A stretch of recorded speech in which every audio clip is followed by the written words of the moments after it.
Welcome to another episode of the Trees and Lines podcast. This week, Dennis Fallon joined us on this episode to talk about the Utility Arborist Association, its new initiatives, and their certification program. Have a listen. Hope you enjoy.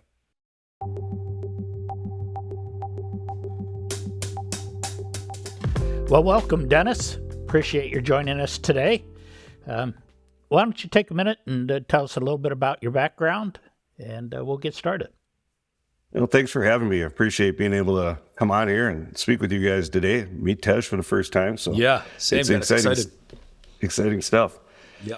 So my background, I started out in municipal forestry. I've got a degree in urban and community forestry. That was initially where I was headed. And one summer ended up with a job with Northern States Power here locally, an investor-owned company that is now known as Xcel Energy. And started as a contract utility forester there. Worked in that field I worked my way up, got hired on by the utility. By the time I left 24 years later, I was managing two operating companies, comprehensive IVM, UVM programs, both T&D and helping out other departments, generation and legal and all the other areas that might need veg input. Along the way, I picked up a master's degree in forestry as well. Did my master's work in dysfunctional root systems. So trees that prematurely fail obviously are of interest to folks that are in the utility space. Did that work along the way as well. And in August of 2021, I had an opportunity to move over to the Utility Arborist Association. Took a jump over here. So resident of Minnesota, lived in Minnesota most of my life, although I've bopped around the country and a little bit around the globe prior to that. So a little bit of time in Europe. Yeah, very good. So, Tej, have you ever heard of dysfunctional root systems before?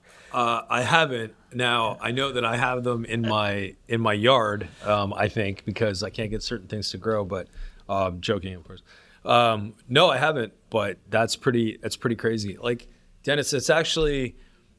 as we've been chatting with people and I'm getting familiar with people in the industry, like I'm always pretty fascinated with not only people that have degrees in sort of the subject matter, but also go on to get advanced degrees. So, I mean, did you always know, was this a very defined passion for you? Like early on as a kid, you're like, hey, I'm interested in the outdoors. I'm interested in the environment. I'm interested in impact.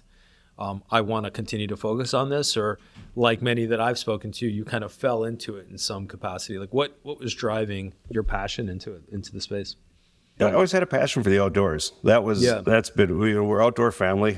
We spent some time, we have family property up near the Canadian border, up northern Minnesota on the Canadian Shield up there. So spent a lot of time, and it's water access only.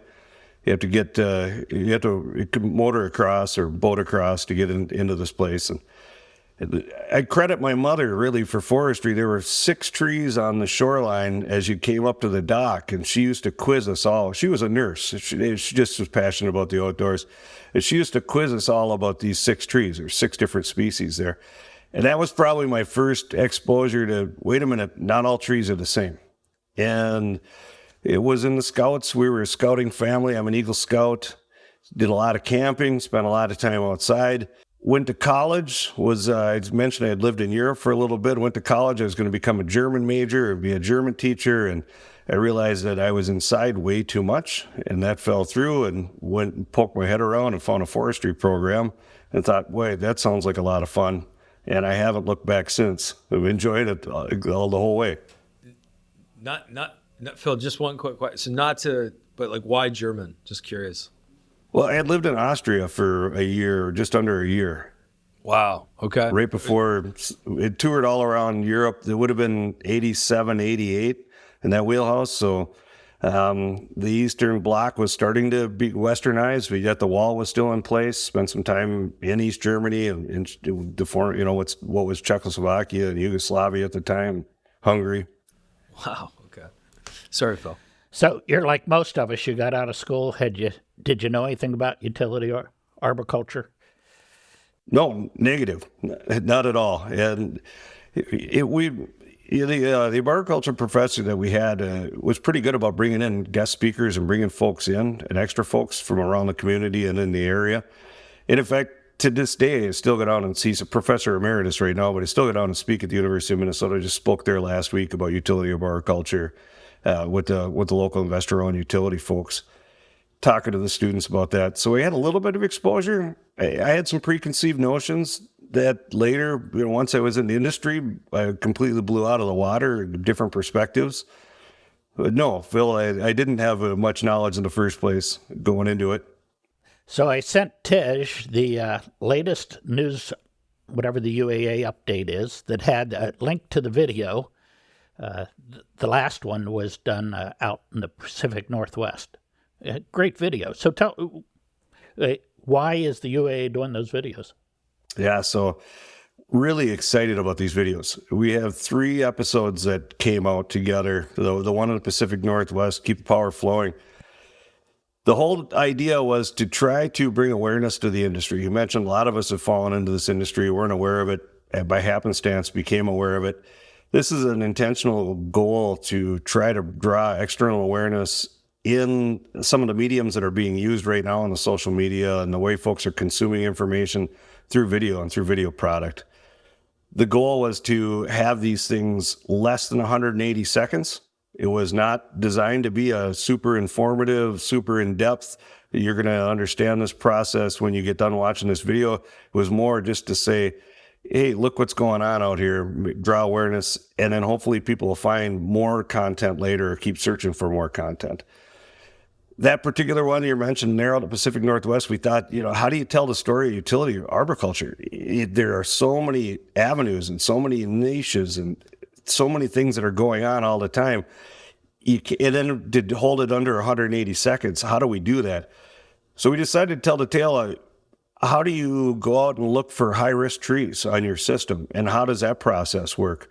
So in that video, you see the system forester, Lorelei Phillips, get up in the helicopter, and they're out scouting trees. And then once they identify something from the air, they've got to go down and validate, is this in fact a risk to our system? And if so, does it need to be mitigated? How will it be mitigated? And it goes through that process of identifying the tree all the way to mitigating the risk along the system.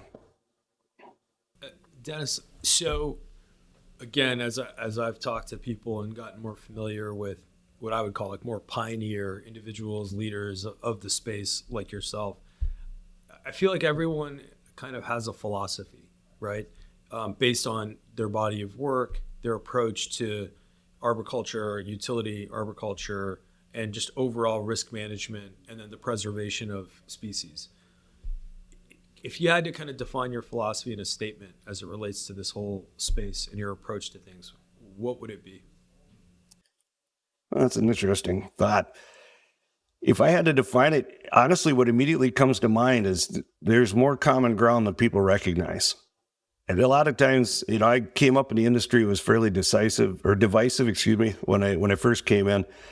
And everybody was in their own silos. The wildlife folks weren't talking to the foresters weren't talking to the engineers.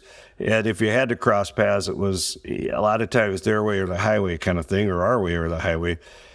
And it's exciting because I don't know that we're in that space anymore. People are recognizing that we need, all of these components are interactive. Then they need each other. They're interdependent. And having the ability to start to work across these different silos and these different work groups and understand where people are, that's power. There's power there. And that really, I think, is the future for all of us, is to begin to understand these different stakeholders and draw different stakeholders in early. So having that openness and finding that common ground and determining what needs to be done, what are our options to do it, how do we want to do it, that's where the value comes in. So that, if I were to say that, that's probably my space or how I would define it. Oh, that's very interesting. Yeah, that also kind of points to, excuse me, the overall evolution of the space, the development of the program. So tell us a little bit about, the UAA, your role, and some of your plans. Oh, happy to. That's one exciting thing about the UAA. We would, that segue from the philosophy piece goes really well, because the UAA is one of those organizations that transcends the industry, and it finds those things that transcend competitive bounds and different spaces and tries to pull them together and help people make those decisions. get the education, the information that are out there. We've got 5,000 members. Individuals are members versus over a company membership, for example. The individual members, over 5,000 folks that are coming in from 24 different countries. Predominantly North America. However, we're growing outside the North American footprint. The board took a strategic move last year and eliminated the geographic bound from the vision statement. So it really is going to be the leader in integrated vegetation management, in vegetation management, is the organization's drive. We put committees together. The committees are the powerhouse of the organization, right? They really are the engine of the organization. It's the volunteers that come in and work on complex issues and try to figure out how do we best raise the bar? What are best management practices? What are the correct standards? How do we define things we need to define? How do we work through complex problems? And what opportunities are out there? What support's out there? So it's an exciting group to be a part of. And then there's a lot going on behind the curtain, the tremendous amount of stuff going on. So it's a lot of fun. Dennis, I'm always amazed at how many leaders of the industry step up, whether it's on the committees or the board. People that have no more time than anyone else, but they commit the time. I saw where you have the nominations for board open. Tell us a little bit about what you're looking for. Yeah, nominations open up on May 1st. We've got 2 board director slots that are available, and the vice president role is an opening that's also available. So it's a great time. We're always looking for diverse people, diverse school of thought to broaden our bench out there and get more people involved. This will run a little bit, a month or so on the nomination piece. We'll try to draw in some good candidates. The nominating committee will put together a ballot for the organization, look at some gap analysis, and do some review for the board to figure out how to best serve the membership, and then try to invite those folks in and put it out to the members to vote who they want to have represent themselves. So if folks are interested, now is a great time to get out there and get yourself involved. Find a role that you can kind of come in and help out, bring your passion to the table. There's a lot of passionate industry leaders that are there. The other thing that's open right now as well is awards. We've got awards nominations that are out there as well. UAA awards that'll be awarded at Trees and Utilities this year. That's always a great thing. Like, mention all those volunteers. If you know somebody who's been working hard and putting a lot of effort in, nominate them for an award. No, that's great. Yeah, that's really good to know. Phil, we're gonna have to go through our list and figure out see who to nominate. See who to nominate. Yeah, for sure. Yeah, that's awesome. Go ahead, Phil. Sorry, Dennis. One of the recent things, the UAA credential program. I think it's tied to the UW Stevens Point program that's being offered. So can you tell us a little bit about that? Yeah, you bet. There's a Pro UVM, Pro Utility Vegetation Management certification out there that's predicated off a certificate program at the University of Wisconsin Stevens Point. And there's 2 certificates in that program. There's the Fundamentals of Utility Vegetation Management, and then there's the Utility Vegetation Management Professional Certificate. And those are broken in. There's 5 courses, 5 college-level courses that are run into the first certificate, and then 3 courses in that second certificate. And after completion of those 2 certificates, then the Board of Governors will review candidates and put them up for this the professional credit certification, the Pro UVM certification. What's unique about that program at Stevens Point is not only is it college level, lots of project management, lots about the system and how the grid works, and stakeholders and engagement and safety, all the key things that someone's going to need to be able to run a whole veg program. And that's the outcome, is the folks that are coming through this program are really demonstrating the ability to run an entire program, stem to stern, across whatever territory they're going to have or whatever program that they need to have. So the skill set's outstanding. It's an asynchronistic program, so you can run at any time. You don't have to call in at 3:00 on Tuesday to be at a lecture. And it runs based on cohorts. So the cohort is a group of individuals that are working together through the class, and they learn from each other. What's really unique is the fact that you've got people from all over the country, well, actually all over the U.S. and Canada so far, the people who have been participating mainly in this. And they work from each other, learn from each other. So it's a professional development opportunity as well in a huge way, because you're learning from perspectives, people outside your own bubble that are dealing with the same challenges you're dealing with and may have different perspectives or different ways to go about that. So you get a lot more information from a peer-to-peer learning opportunity, which is pretty powerful stuff. So the idea, we're growing so fast, where do you find managers to take these leadership roles when they're entry level? And this whole program, the structure was to give them the equivalent of what they'd get from, maybe 12, 15 years of on-the-job training in different capacities. So it's a great program. Absolutely.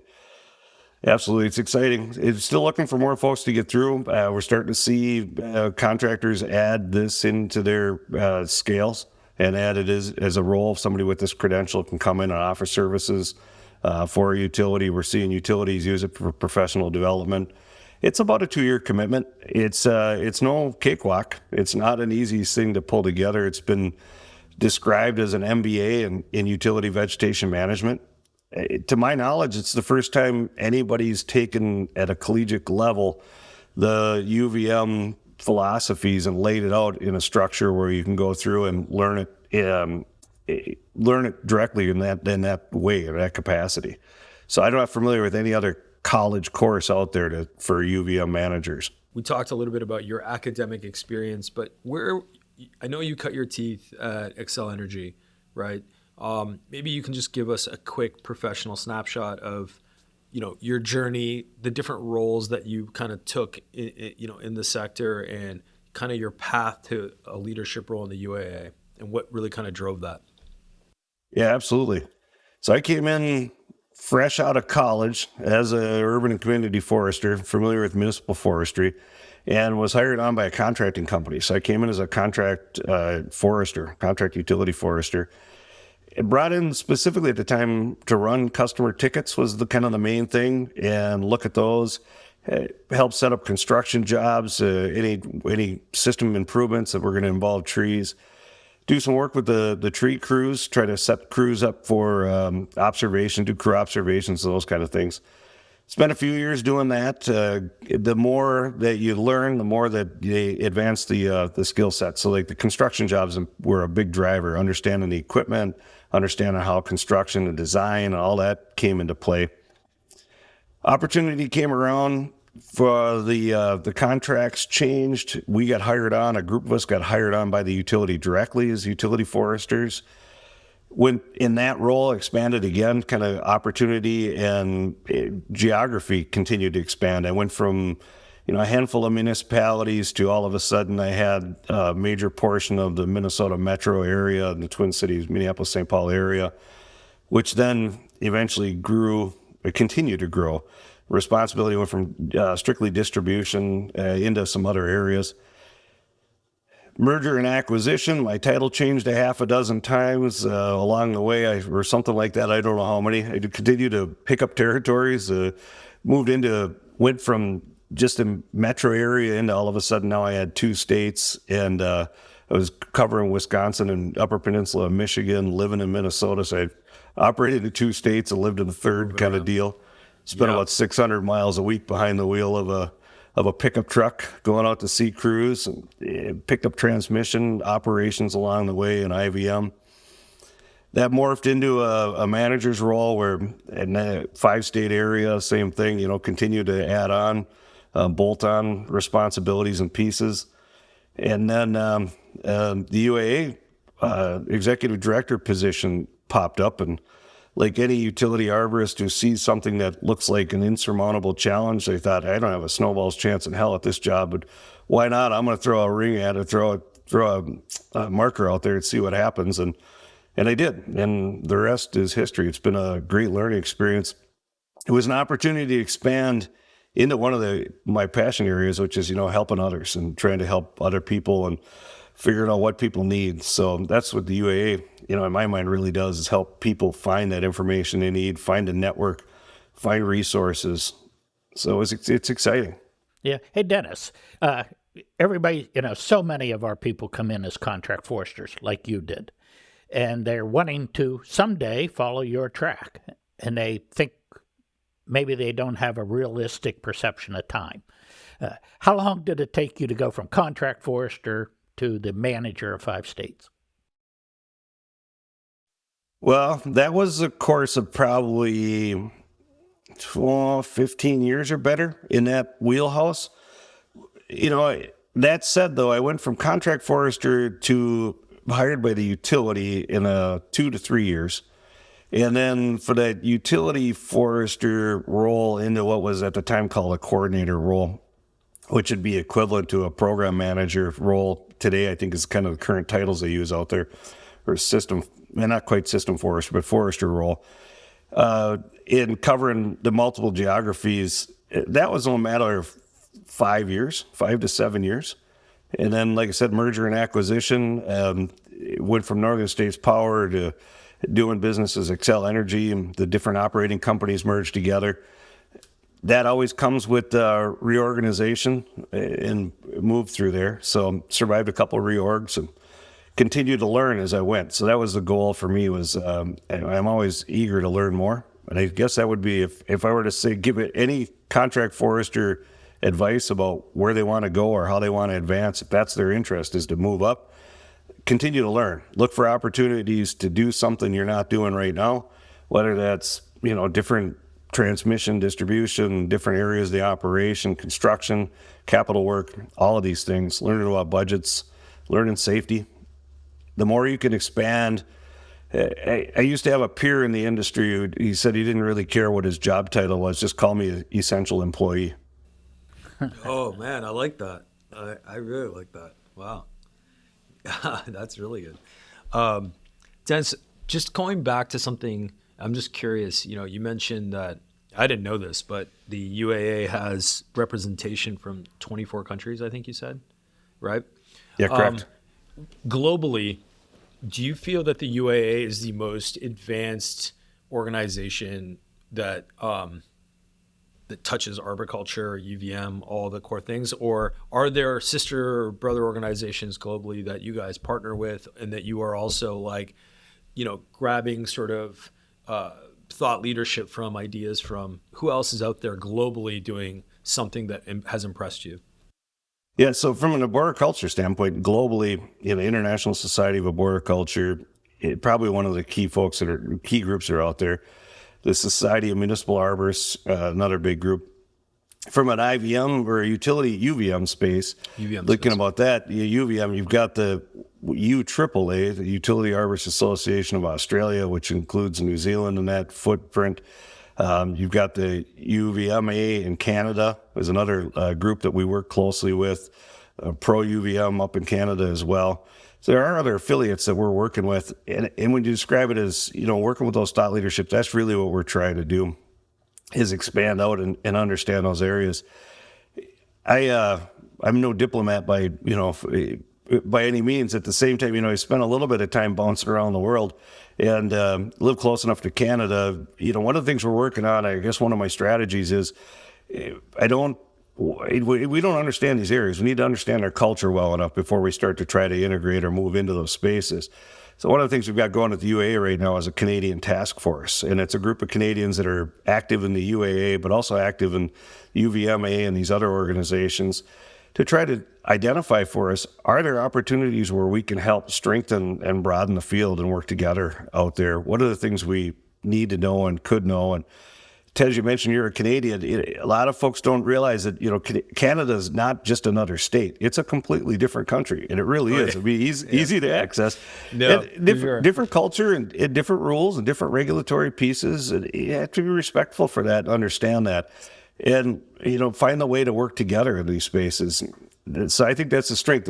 I think that philosophy, and I'm not the only one who's had it. Our predecessors had it as well.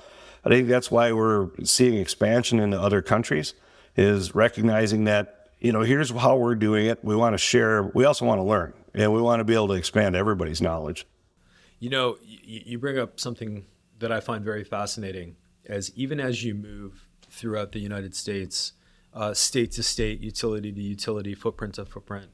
I've been so amazed by how the philosophies vary, the constraints are different, the approaches are so varied, And so I just see a lot of opportunity for your organization to help continue to bring people in this industry together, because I also feel, even in the short amount of time that I've been touching the space, I see a shift and a desire by more people, even in that period, to be curious about what a peer utility might be doing, from the Midwest to the East Coast or to the West Coast. They're like, oh, that's pretty interesting. Why would you guys do that? Under what conditions were you thinking about that? Because there's so many variables. There's capital, right? You need money to support these programs. We've seen an expansion of budgets focused specifically on UVM, right, within the utility portfolio. So those are all indications to me that executive leadership at various organizations is starting to prioritize, this industry, this very kind of what has been historically a very niche industry, is kind of coming front and center and is getting its kind of due attention. So it's an exciting time and process. And I think, while you're at the helm of this organization, really great to see all of this start to synthesize together. It's just going to be pretty cool to watch that continued evolution. I absolutely agree. That's one of the things that we're really successful with right now has been those regional meetings and putting those regional meetings. We've got 3 safety summits coming on this year alone. And those safety summits are regional areas with regional concerns, but drawing in larger folks to be able to come in and have that perspective from other people's perspectives and share from each other. Got a handful of regional meetings that occur, on the East Coast and on the West Coast and in the center of the country to draw in the folks that locally, especially folks that can't travel to the national meetings. And then we've got the national meetings as well, the trees and utilities, the pinnacle of the UVM experience. And it was awesome. Yeah, we're almost sold out. The show floor is almost sold out. I'm excited. Yeah, Arbor Day doing a great job with us. Oh yeah, I attended my first one. I think it was in Milwaukee, right, Phil? We were in Milwaukee. That's right. Yeah, and it was awesome. It was really. I think it's such a great time, and you get to meet a lot of interesting people. And I think the attendees, as well as obviously the organization like you guys that are kind of setting it up, leading the whole thing, it comes together very nicely. It's one of the best industry things I've ever attended. Oh, thanks for that. You mentioned the exciting time, and I mean that's the best way to characterize it too, because I think there's an open-mindedness out there now that is better than it's been in a long time, and it's just continuing to grow. And folks are really looking to learn from each other. It's not as divisive as it used to be around these concepts, and it's okay that how we got us here. But how do we go to where we want to go, and how do we keep taking it up a notch? And there's a utility arborist in every community, and sometimes more than one. And not a lot of people know that. So it's a great time. Maybe as we close, Dennis, you got 5,000 members, a lot of people that are in the industry that should be members. Anything particular you want to leave them with? Yeah, well, we'd always welcome new members, bring people in. One of the areas right now working in is, you talk about expanding out the areas, looking at other linear management, folks that manage linear corridors, the other, pipeline, folks that are managing roadways, and these kinds of things. A lot of similarities, a lot of information we can share there. Municipalities, the soapbox I keep getting up and down off of often, and you'll hear me do it, and probably has roots back into the fact that I cut my teeth in the municipal side of it. But there isn't an urban and community forest canopy out there that doesn't have a utility forest canopy in it. So it's about time that we start working together. We're making a lot of strides working with the SMA and ISA and Arbor Day and these other groups and trying to broaden our horizons, get into those spaces. So I would encourage folks from what may have historically been perceived as outside the industry to come in and see what we've got going. The barrier to entry, our dues are ridiculously low. I mean, $40 a year is the magazine is worth more than that. So come on in, check it out, see what's going on. The other thing I'd throw out there, Phil, about 10% of our membership are students, and we're gaining students from all over the place. I'll let you in on a not so well kept secret, but not one that's recognized very well. Is it's free. Students are free. So you sign up, prove that you're in a post-secondary enrollment course in natural resources space, and we'll give you a free membership that includes access to the news line and the networks and all those other things. At a minimum, it's a free opportunity to get in and network with potential employers. Yeah. That last news line was 50-some pages on safety. And, man, it was a good production. Good job. Oh, thank you. Yeah, that's another exciting piece. I think that as you talked about 2.0, maybe there's a part 2 here. Oh, no, there's definitely a part 2. Where safety, the whole safety 2 concept that we're headed into, for the mindset, that's another exciting opportunity for this industry, and the UVM space is adopting it extremely quickly, coming out of some other industries out there, and we're leaps and bounds ahead of a lot of other industries. You start to look at the safety 1 versus safety 2, and you're going to need both.